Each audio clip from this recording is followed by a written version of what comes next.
Let me introduce to you the next president of the United States, Andrew Yang!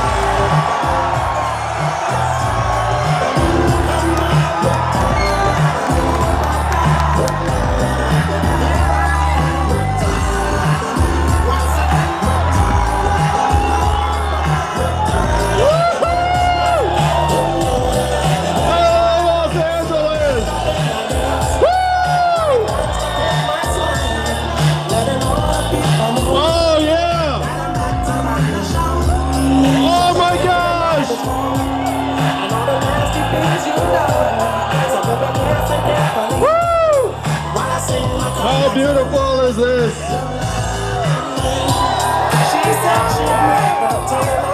You guys the best. How beautiful are you, LA?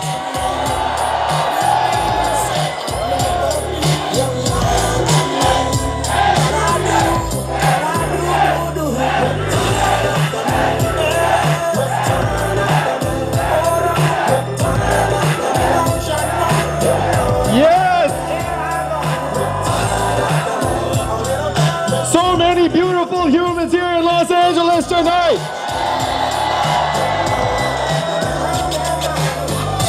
Let's give it up for my friends Brian Yang and MC Jin.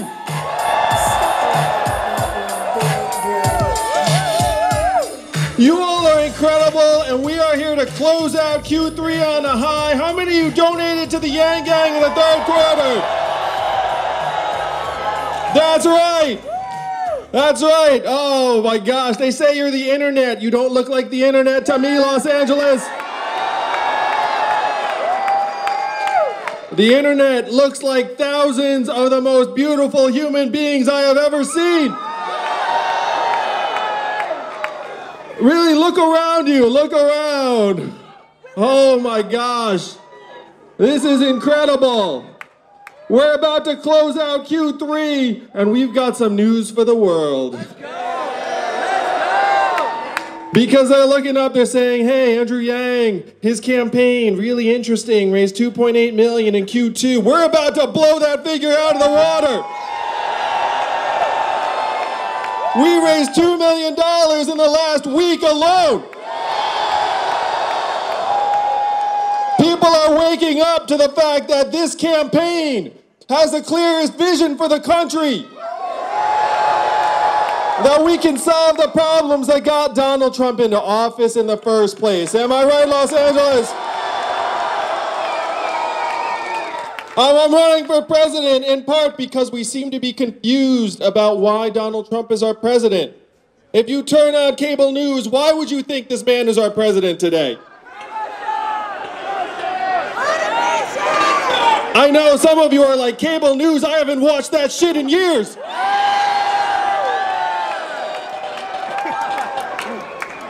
But for the Americans who still watch cable news, what they get is a cocktail, a mixture of Russia, racism, Facebook, the FBI, Hillary Clinton, emails, all mixed together into this nasty cocktail. And they're like, that is why Donald Trump is our president. And I call bullshit. Because I looked at the numbers, Los Angeles.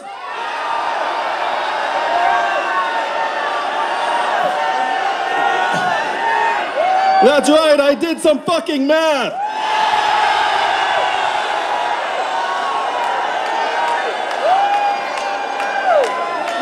And what the math says, clear as day, is that there's a straight line up between the adoption of industrial automation in a voting area and the movement towards Donald Trump in Pennsylvania, Ohio, Michigan, Wisconsin, Iowa. And we automated away 4 million jobs, mainly in those states. That is why Donald Trump is our president today. We're in the midst of what experts are calling the fourth industrial revolution. When's the last time you heard a politician say fourth industrial revolution, Los Angeles? Just now, that's right. And I'm barely a fucking politician.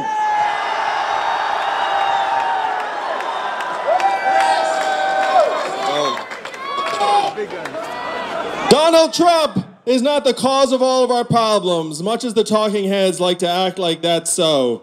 He is a symptom, he's a manifestation of this economic transformation that we're in the midst of. It started with manufacturing and now it's gathering steam. How many of you have noticed stores closing where you live in Los Angeles? And why are those stores closing? Amazon! That's right, Amazon's like a giant black hole sucking up $20 billion in business every single year. And how much did Amazon pay in taxes last year? That's right, they paid less in taxes than everyone here in this group.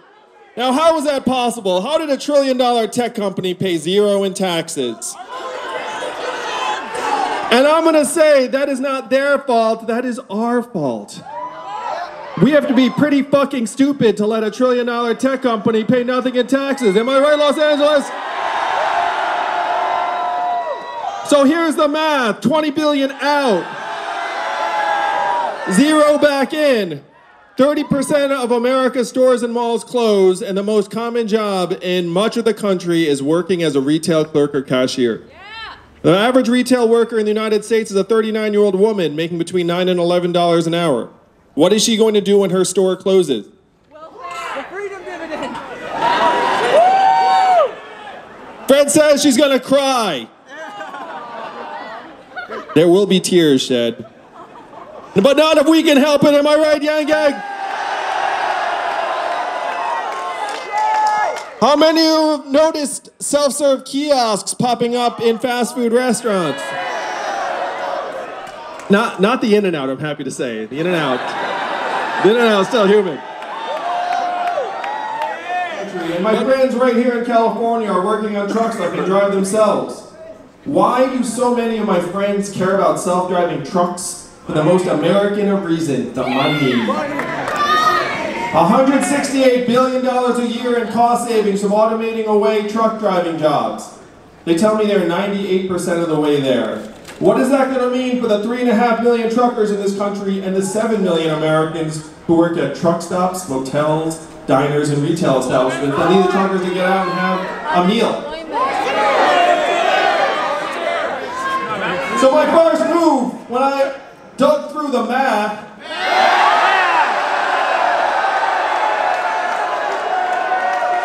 it was not to run for President of the United States. I went to our leaders in Washington, D.C., and I asked them, what are we going to do? How are we going to let America know that it is not immigrants that are causing these problems? It's not immigrants, it's automation and technology. And what did the folks in Washington, D.C. say to me when I asked them, what are we going to do? Number one, we can't talk about that. Number two, we should study that further.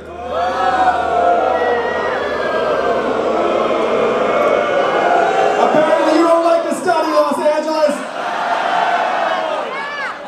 And number three, we have to educate and retrain all Americans for the jobs of the future. And I said, hey, that sounds really responsible, but I looked at the studies, I did the math. Do you all know how effective government-funded retraining programs were for the manufacturing workers in the Midwest? 0 to 15%. That's right, gang gang. That's a fail. That's a fail by any curve. Well, the fail champ. That's a new one. My parents are somewhere smiling. I love you too. So the folks in D.C. want nothing to do with this. I know this because one of them actually said to me flat out, he said, Andrew, you're in the wrong town. No one here in Washington, D.C. is going to do anything about this because this is not a town of leaders, this is a town of followers. And he said to me, in order for us to do anything about it, you're going to have to create a wave in other parts of the country and bring that wave crashing down on our heads here in D.C. And I said, challenge accepted, Los Angeles. This is that wave. We are that wave.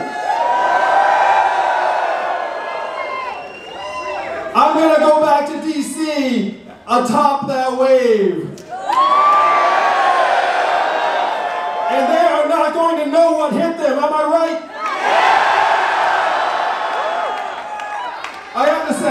glad I had someone with me when this guy gave me this little speech. Because you would think I was making that up, right?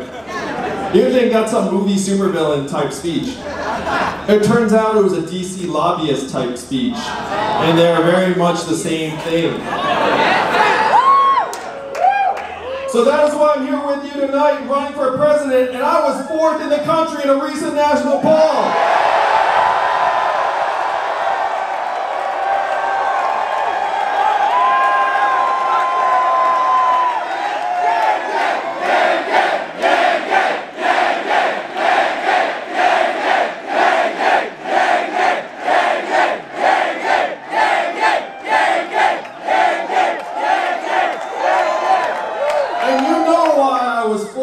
It's because I'm talking sense, I'm describing the real problems, and I have real solutions that would actually improve our lives and make our lives better. And you're better looking!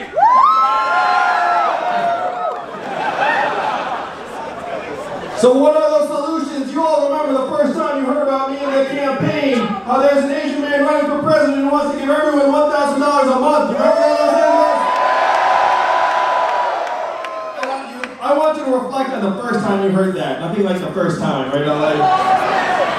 Where the first time you heard it, you were like, ha ha, that's a gimmick, that'll never happen. But if you dig into it, you will find this is not an Andrew Yang idea. This is a Thomas Paine idea.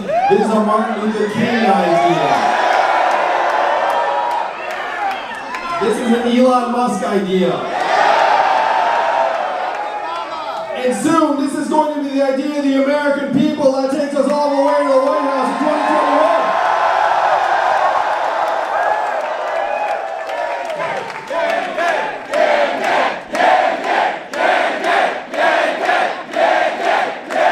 This is a young America.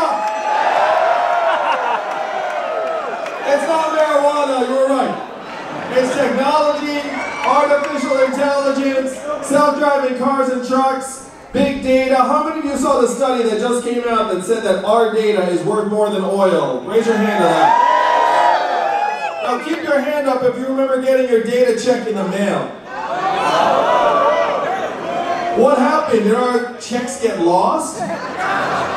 They did not get lost. They went to the Amazon headquarters, the Google headquarters, the Facebook headquarters.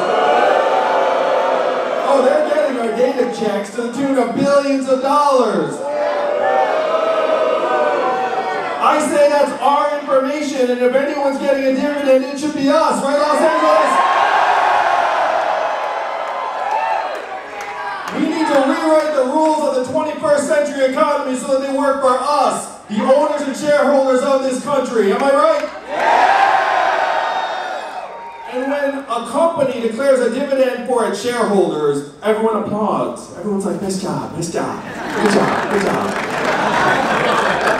When Verizon, Coke, Microsoft, all those companies declare dividends, everyone's like, nice work. And you know what no one ever asks? What are they going to do with the money? What are the shareholders going to do with the money?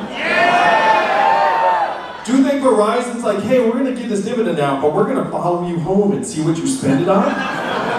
Of course not, because it's their money, just like this is our money, am I right? And we know how to spend it.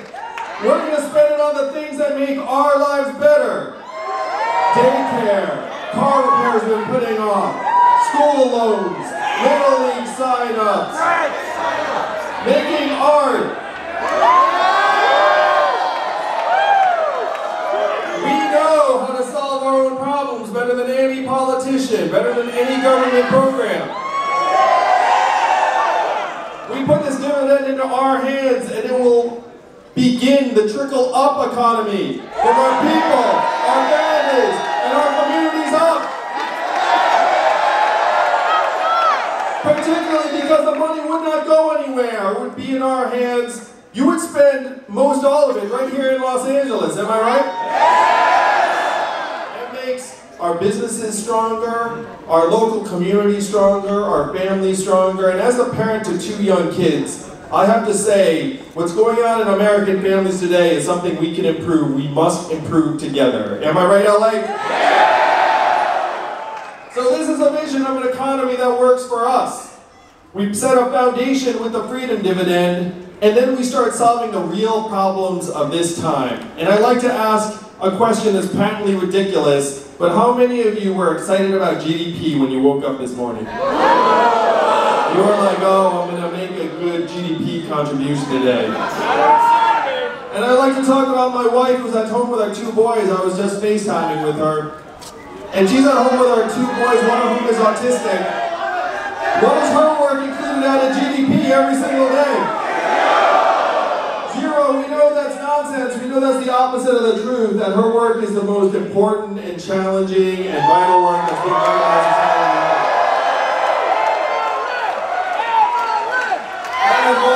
That's right.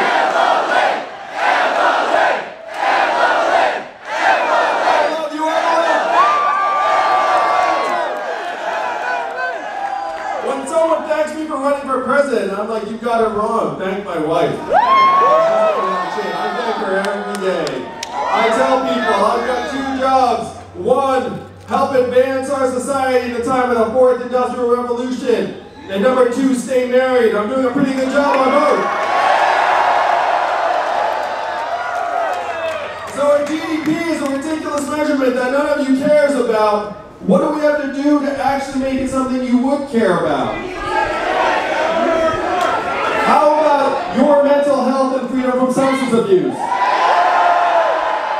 How about your health and well-being and life expectancy? How about clean air and clean water? How about how our kids are doing? I'm going to, as your president, it will be my privilege to update GDP, say, look, this is 100 years old, really out of date, kind of useless. And then I'll update it to the American scorecard that includes those measurements, and I'll report to you all, the American people, how we're doing on a PowerPoint deck in the State of the Union every year.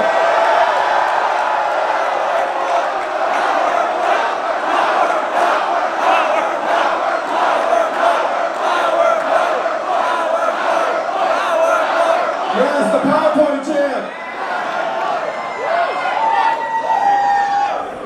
The State of the Union right now is this bizarre theater performance. How many of you have checked out and stopped watching that? Yeah, we gotta bring it back to something that actually will help us solve the real problems. We've checked, just spec out, you have record high GDP. You know what else are record highs in this country? Depression, stress, suicide, drug overdoses. It has gotten so bad that our life expectancy has declined for the last 3 years. You know the last time America's life expectancy declined 3 years in a row? Spanish flu! Yes, the Spanish flu of 1918. A global pandemic that killed millions. We are back in Spanish flu territory because drug overdoses and suicides have overtaken vehicle deaths as cause of death in this country. And yet they tell us that everything is great, everything is rosy, GDP is going up, unemployment's down, stock market prices going up. And it makes no sense. As someone who's run organizations, if you have the wrong measurements, you're doomed. That's where we are as a society right now. We're cheerleading these phantom measurements that have nothing to do with how we are doing. And we can change it, right, Los Angeles? So this is the vision of an economy that will work for us. We can rewrite the rules. There's nothing stopping us. I have been inside the machine, and I can tell you, we can win this whole thing.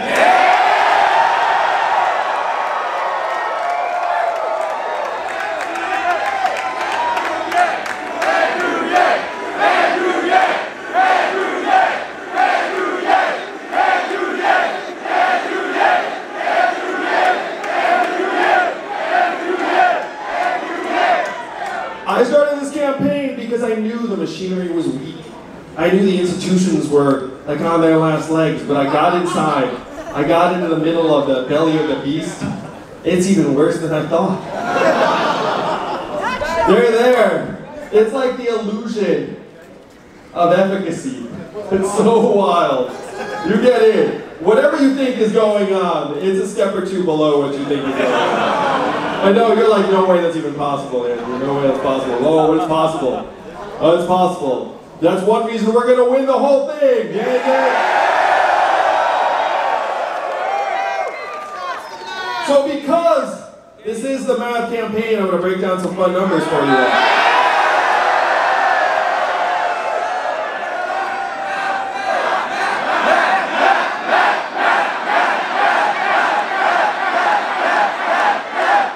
I am here with you tonight, one of only 2 candidates in the field that 10% or more of Donald Trump voters say they will support.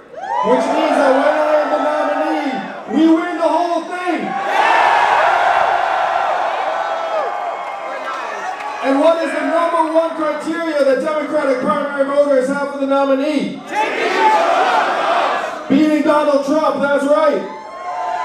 They're looking around the field and they're saying, who can beat Donald Trump? Who can beat Donald Trump? Andrew Yang can beat Donald Trump!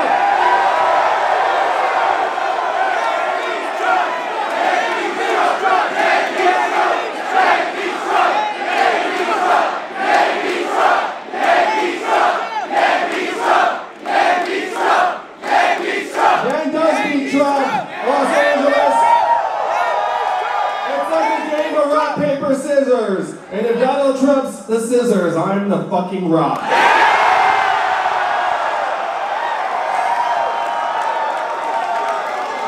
And you know who knows this? Donald Trump knows this. Donald Trump months ago said this. He cannot wait to run against everyone in the Democratic field. His one fear is that some new figure comes out of nowhere to run against him. And that figure is me, gang.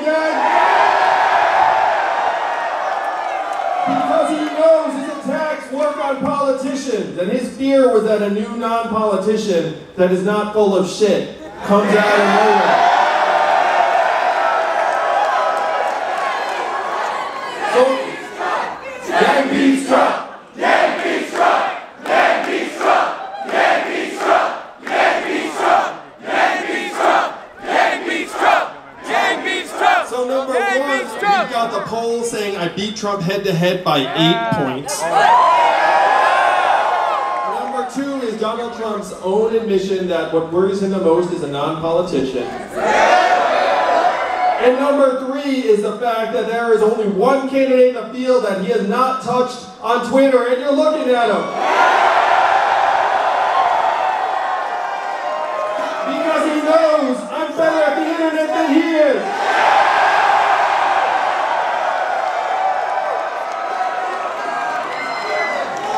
So right now, Joe Biden is leading in the polls because most Americans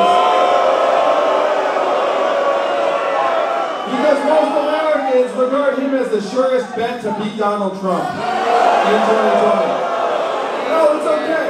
It's okay. Most Americans are not paying very close attention right now. And so they think, like, who's going to beat Donald Trump? Joe. And I've been with Joe a number of times, and, you know, a lot of Americans like Joe for very good reason. But when they wake up to the fact that there's another sure bet to beat Donald Trump, you're going to see our numbers grow and grow and grow.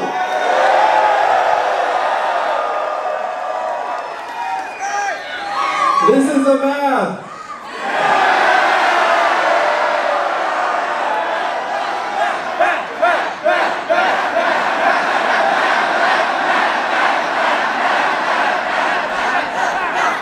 We are building a campaign that brings in people that have not paid attention to politics historically. How many of you think that describes you? Raise your hand. Yes. Not into politics. Yeah, look at that. We're activating people on every point of the political spectrum, from disaffected people who voted for Donald Trump. Anyone hear me? Yeah, we got a couple. There we go. Let's give a round of applause.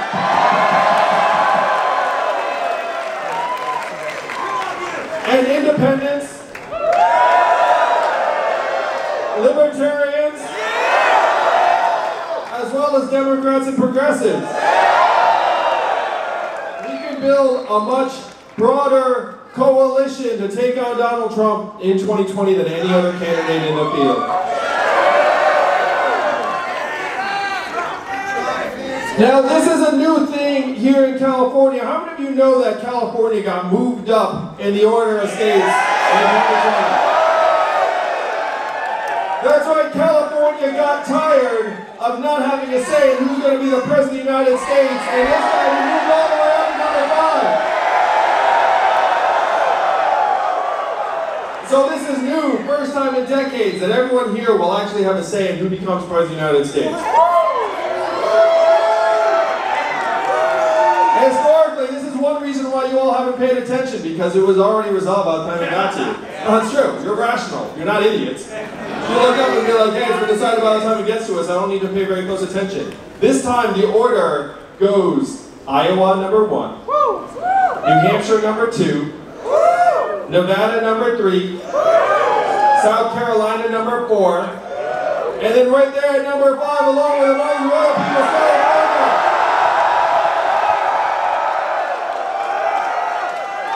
So this is your chance, California. Are you going to make the most of it? We can take this whole thing, because this is not going to be decided by the time it gets to you all. It's going to be still a free-for-all. The states, the first 4 states are going to get divided among a bunch of candidates, and then California is going to have a chance to make your say. You also have mail-in voting that starts a month earlier, so believe it or not, you all can vote at the same time that Iowa votes in early February.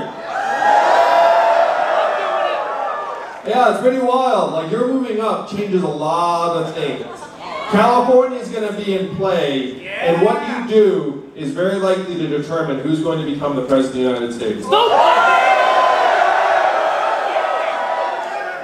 Which I have to say is excellent news for the Yang Gang, am I right? Because the Yang Gang is very strong in California. Oh, we're going to come here. There was a recent poll, and I get along with Kamala, but I outperformed Kamala in a recent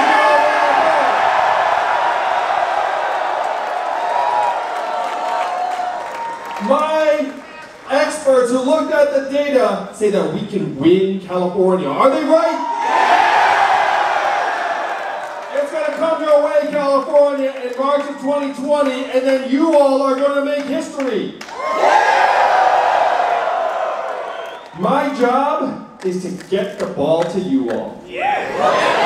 Our job. We're going to fight it out in Iowa. We're going to fight it out in New Hampshire. We're going to fight it out in Nevada. We're going to fight it out in South Carolina. And then we're going to bring you the ball. Do you know what to do with it?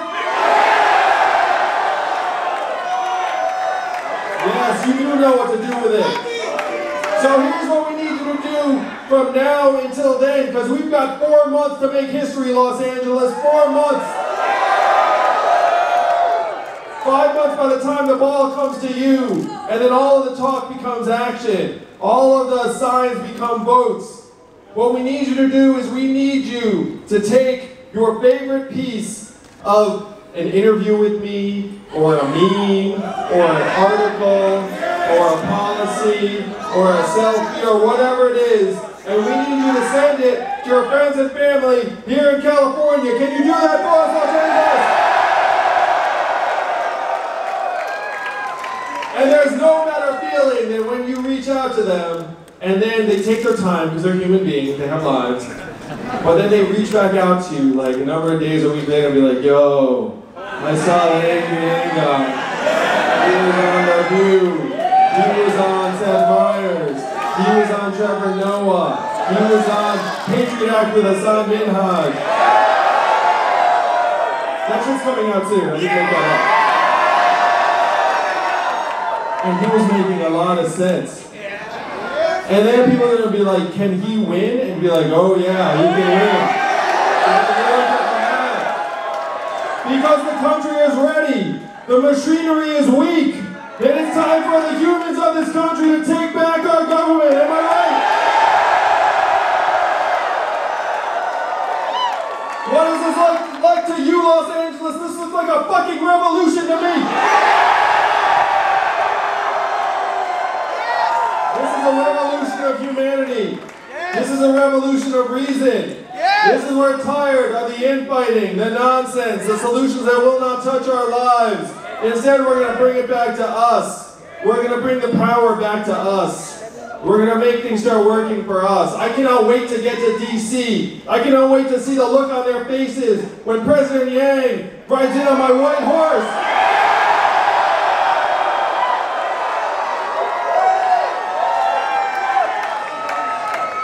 We're going to let the country know that it's not left, it's not right, it's forward!